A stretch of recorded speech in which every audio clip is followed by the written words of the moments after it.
Идеята на пиесата е, следвайки заложеното от нейния автор, да бъде адекватна на времето, в което живеем.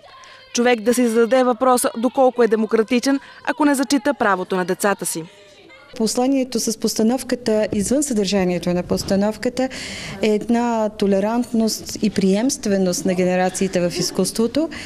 А това, което е самия спектакъл "Домът на Бернарда Алба", е затворени отношения между деца и родители.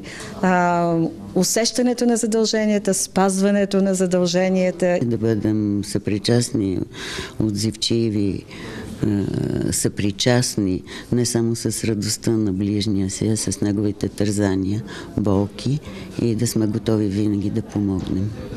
Пиесата, която се реализира от действащи популярни актьори и студенти, е изправена пред сериозни предизвикателства. Предизвикателството беше да изтеглиме тези млади момичета, които большинството от тях са в трети курс студентки, да ги изтеглиме до нивото, в което партнирането между професор Цветана Манева и тези студенти да може да се усеща пред публиката като равностойно партниране.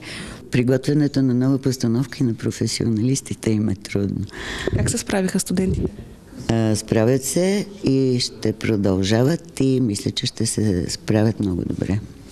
След премиерата спектакълът тръгва на дълго турне под наслов "Открий театъра. Достъп на хора с различни възможности до културни продукти". Ще се играе благотворително, като събраните средства ще отидат за развитието на социалната дейност на театрите у нас.